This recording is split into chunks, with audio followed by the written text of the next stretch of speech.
Now, in what legal framework does the abduction of unarmed civilians, including children as young as 3 months old, become a legitimate instrument of negotiation? What law justifies using innocent lives as bait in a military standoff? Well, these are the unsettling questions surrounding the recent arrest and ongoing detention of 7 villagers in Ketunjia County.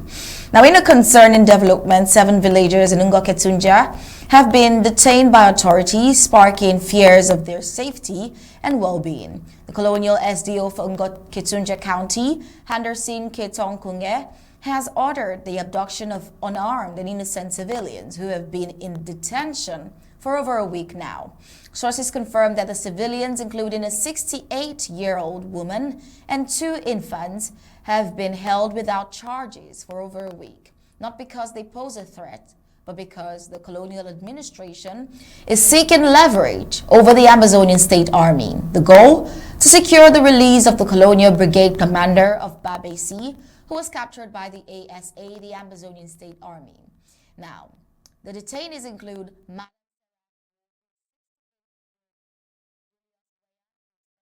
years old, Jocelyn Undum, who is 22 years old, and a mother of a 3-month-old baby, which includes 2 children as well, a 2-year-old and a 3-month-old baby, with 3 other unnamed family members. Now, this disturbing move appears to be less about law enforcement and more about psychological warfare. By abducting civilians who have no known involvement in the conflict, the colonial administration is weaponizing vulnerability, using human shield as bargaining chips.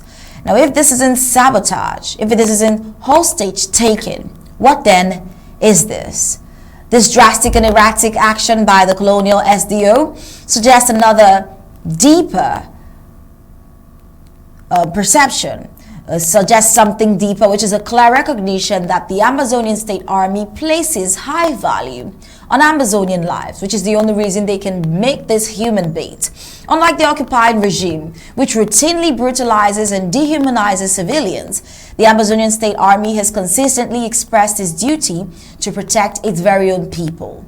So now, by placing innocent lives in danger, the colonial regime is trying to corner the Ambazonian State Army, attempting to exploit their humanity, their discipline, and their conscience. It is a cynical ploy, force them into a moral dilemma where any outcome risks the lives of innocent, hoping this will bend the wheel of the Ambazonian State Army.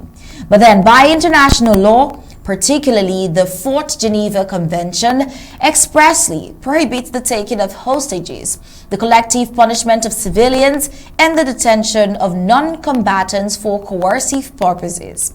These acts are not just morally reprehensible, they are war crimes, and children under Article 38 of the Convention of the Rights of Child are to be protected from all forms of violence and exploitation, especially in armed conflict. Yet, here we are, infants being held in unsafe, unlawful detention. The cries echoing behind boundaries not meant for them. This isn't just a security incident. It is a reflection of the colonial playbook at work. The strategy is clear. Paint the Ambazonian forces as aggressors, break their morale by endangering the very people that they defend, and coerce them into submission, not through strength or diplomacy, but through cowardice cloaked in power.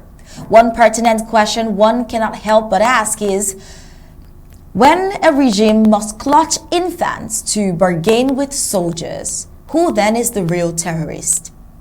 This crisis is a call to the international community, human rights watchdogs, and all people of conscience.